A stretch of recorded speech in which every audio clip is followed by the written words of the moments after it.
बिस्मिल्लाहिर्रहमानिर्रहीम अस्सलाम वालेकुम। जी फंड एडवांस केस के मुतल्लिक कुछ फार्म सॉफ्ट कॉपी के अंदर आपके साथ शेयर करूंगा और उनको फिल करने का तरीका भी बताऊंगा ताकि आप घर बैठे ही अपना जी फंड एडवांस केस रिफंडेबल हो या नॉन रिफंडेबल खुद तैयार करके उसे महकमे को फॉरवर्ड कर सकें। और उसका लिंक नीचे डिस्क्रिप्शन में दे दिया मैंने, वहाँ से आप इसे डाउनलोड करके इससे इस्तेफादा हासिल कर सकते हैं। मैं हूं ज़िया मुस्तफ़ा और आप देख रहे हैं employees corner Zia YouTube channel. ऐसे ही मुफीद अपडेट्स के लिए मेरे चैनल को सब्सक्राइब कीजिए। तो आइए स्क्रीन की तरफ चलते हैं। ये एक इजाफी फार्म है। जब आप जी फंड केस तैयार करना चाहेंगे तो ये डाटा हमें लाजमी चाहिए। तो इस डाटे को आप इस फार्म के ज़रिए ले सकते हैं। पहले इस डाटे के ज़रिए ही आप फार्म्स को आसानी के साथ फिल कर सकते हैं। ये एक चेक लिस्ट है। इसमें जो चीज़ें जो डॉक्यूमेंट्स आपने लगाने हैं वहाँ यो यस कर देना आपने, और जो डॉक्यूमेंट्स आपने यहाँ पर नहीं लगाने उन्हें नो कर देना है। और ये चेक लिस्ट केस के साथ लगाई जाएगी अपने डीडीओ से साइन करवाने के बाद। इसके अंदर एप्लीकेशन चाहिए, फॉरवर्डिंग लेटर चाहिए डीडीओ की तरफ से, जो फार्म है जी फंड के जो मैं आपके साथ शेयर कर रहा हूँ वो चाहिए, CNSE की कॉपी चाहिए, बैलेंस स्टेटमेंट चाहिए। जी फंड की बैलेंस स्टेटमेंट जो है वो आप अकाउंट ऑफिस से लेकर केस के साथ लगाएंगे।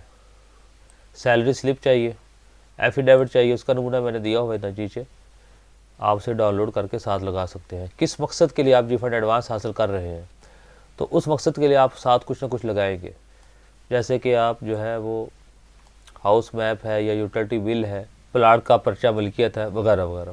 और अगर आप नॉन रिफंडेबल हासिल करना चाहते हैं तो आपको साथ जो है मैटर की कॉपी लगानी पड़ेगी। इसके साथ आपकी जो अपॉइंटिंग अथॉरिटी है आपने उसके नाम दरख्वास्त लिखनी है, और काबिल वापसी है या नाकाबिल वापसी वो यहाँ पर आप मेंशन करेंगे। आप अपनी जाए तैनाती, जी फंड अकाउंट नंबर, आपके अकाउंट बैलेंस टोटल कितना है जो आपने स्टेटमेंट हासिल की है 30 जून लास्ट जो है वो 30 जून का बैलेंस आपने देखना है। आखिरी बैलेंस आपने नहीं देखना, आपने देखना है 30 जून का जो बैलेंस है वो आपने यहाँ पर पुट करना है। किस मकसद के लिए आप ले रहे हैं उस मकसद को यहाँ पर आपने पुट करना है। 80% ले रहे हैं, 50% ले रहे हैं, जितना भी ले रहे हैं वो यहाँ पर लिखेंगे, और जितना बनता है वो कैलकुलेट करके आप यहाँ पर लिखेंगे।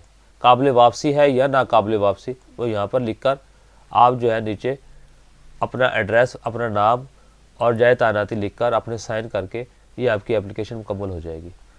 और ये नमूना जो आप देख रहे हैं उर्दू के अंदर, इसके लिए मैं अलग से वीडियो बनाई नीचे डिस्क्रिप्शन में दे दूँगा, और ऊपर आई बटन में भी इसका लिंक मिल जाएगा कि ये फ़ॉन्ट आपने अपने पीसी या लैपटॉप के अंदर कैसे इंस्टॉल करना है ताकि आपको सेम यही नमूना मिल सके। सबसे पहले आपने वो की उर्दू नस्तालिक का कीबोर्ड इंस्टॉल करना है, फिर आपने जो है वो फ़ॉन्ट इंस्टॉल करने हैं, उसके बाद आपको ये नमूना मिलेगा। वगरना आप अपनी ये फ़ाइल खोलेंगे सिस्टम के अंदर या लैपटॉप के अंदर तो इसके फ़ॉन्ट चेंज होंगे। तीसरा फार्म आपने ये फिल करना है, आपका नाम आ जाएगा, आपका ओहदा आ जाएगा, और आपका स्केल नंबर आ जाएगा, आपका जो है एड्रेस आ जाएगा, जी फंड अकाउंट नंबर आ जाएगा, टोटल बैलेंस जो आपके खाते में पड़ा है 30 जून का वो आपने यहाँ पर लिखना है। जब आप केस फॉरवर्ड करेंगे तो डेट आप यहाँ पर डाल देंगे।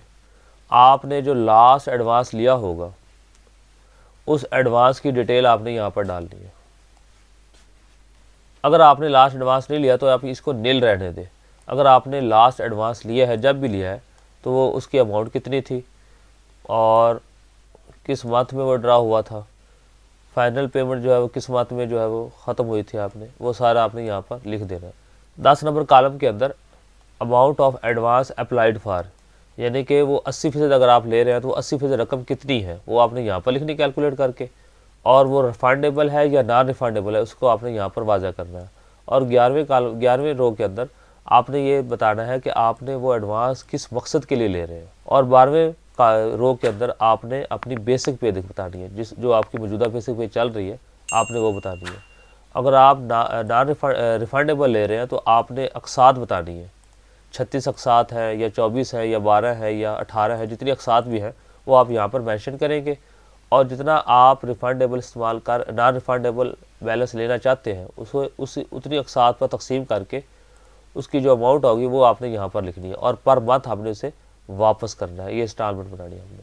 55 साल की उम्र में आपकी उम्र कितनी होगी, यानी इस वक्त आपका फॉर एग्जांपल 51 ईयर चल रहा है, तो आपने 55 साल में देखना है कि 55 साल में आपकी उम्र क्या होगी, तो वो आपने उम्र यहाँ पर पुट करनी है।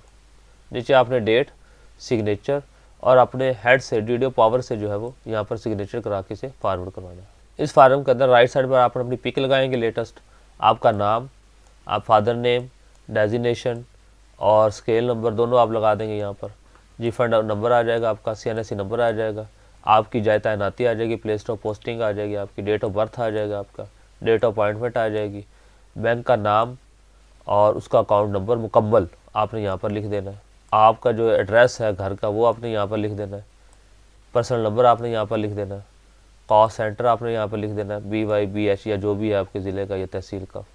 वेंडर नंबर, गजटेड होने की सूरत में अगर आपको वेंडर नंबर अलाट हुआ है तो आपने यहाँ पर लिख देना है। अगर नॉन गजटेड है या गजटेड होने की सूरत में आपको वेंडर नंबर अलाट नहीं हुआ तो यहाँ पर नील ही रहने दें।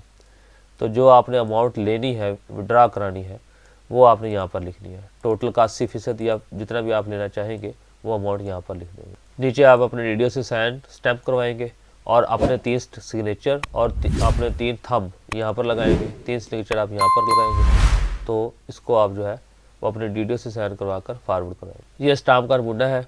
आपने अपना नाम, वल्दियत, अपनी ज़ात, आपकी उम्र इस वक्त कितनी है, किस जगह के आप रहने वाले हैं, आपका शनाख्ती कार्ड नंबर और आपकी जाए तैनाती, प्लेस ऑफ पोस्टिंग आपकी। उसके बाद आपने अपना जी फंड अकाउंट नंबर यहाँ पर ज़ाहिर करना है। खाते में कुल रकम कितनी पड़ी है, आपका जो बैलेंस है 30 जून का स्टेटमेंट से देकर आपने वो देना है। यहाँ पर 80% या जितना भी आप लेना चाहें वो आपने यहाँ पर लगा देना है आपने। तो ये स्टाम्प पेपर जो है आपने प्रिंट निकालना है इसका स्टाम्प पेपर पर।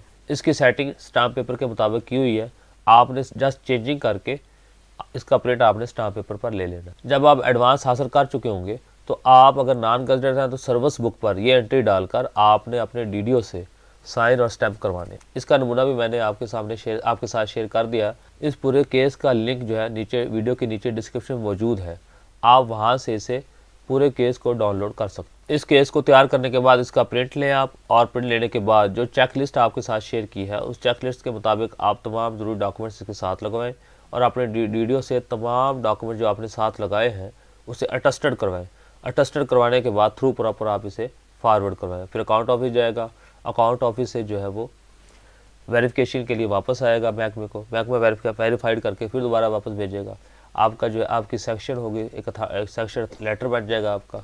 उस लेटर के बाद आपने जो है वो बिल बनाना है। उसके मुताबिक बिल बनाने के बाद वो लेटर जो है आप बिल के साथ लगाएंगे वो आपका बिल पास हो जाएगा। बस ये ख्याल रखेगा कि जहाँ पर आपने रिफंडेबल लिखना है तो वहाँ पर रिफंडेबल ही लिखा हुआ हो। अगर आप नॉन रिफंडेबल ले रहे हैं तो आप वहाँ पर नॉन रिफंडेबल लिखें, ये लिखना मत भूलिएगा। ऐसे ही मुफीद अपडेट्स के लिए मेरे चैनल को सब्सक्राइब कीजिए, वीडियो पसंद है तो लाइक और शेयर ज़रूर कीजिए ताकि तमाम एम्प्लॉइज़ का फ़ायदा हो सके, और बेल आइकॉन भी प्रेस कर दीजिएगा ताकि आपको मेरी हर नई आने वाली वीडियो बर वक्त मिल सके। नेक्स्ट वीडियो आज तक जा दीजिए। अल्लाह हाफिज़।